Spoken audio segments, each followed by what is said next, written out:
ചേട്ടൻ അമ്മയെ പ്രപ്പോസ് ചെയ്തോന്ന്. ഞാൻ ചെയ്ത് അങ്ങനെ പ്രപ്പോസ് ചെയ്യാൻ പാടില്ല. എന്താ? വേറൊരാൾക്ക് അമ്മ ഇഷ്ടമാണ്. അവളെ വേറെ ഇഷ്ടപ്പെടുന്ന വെച്ചിട്ട് ആളെന്നോടുള്ള ഇഷ്ടമൊന്ന്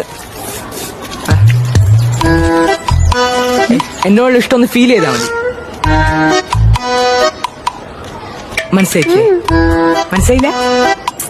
മനസ്സിലായില്ലേ? എനിക്ക് താജ്മഹൽ ഇഷ്ടാണോ? ഇഷ്ടം. എനിക്ക് ഇഷ്ടാണോ? ഇഷ്ട. അപ്പൊ ഓൾക്ക് ഇഷ്ടമുണ്ട് എനിക്ക് ഇഷ്ടപ്പെടുന്നുണ്ടോ? അതല്ല, എനിക്ക് ഇഷ്ടപ്പെട്ടോണ്ട് എനിക്ക് ഇഷ്ടപ്പെട്ടൂടാന്നുണ്ടോ? നിനക്ക് താജ്മഹൽ ഇഷ്ടമാണോ? ഇഷ്ടാ. നിനക്കോ? ഇഷ്ടാ. സോറി, ഇവൾ ഇഷ്ടപ്പെടുന്നോണ്ട് നീ ഇഷ്ടപ്പെട്ടുകൂടാ. Any more doubts? എന്നിട്ട് ആള് നല്ലൊരു ഡയലോഗ് പറഞ്ഞു. എന്ത്? നിനക്ക് താജ്മഹൽ ഇഷ്ടാന്ന് വെച്ച് ഇവക്ക് താജ്മഹൽ ഇഷ്ടപ്പെട്ടൂടാന്നില്ലല്ലോ. നിന്നെ വേറെ ആരിഷ്ടപ്പെട്ടാലും പ്രണവേട്ട നിന്നെ ഇഷ്ടപ്പെടാലോ. നീ ധൈര്യമായിട്ട് സ്നേഹിച്ചോ. പ്രണവേട്ടൻ ആള് സൂപ്പറാ.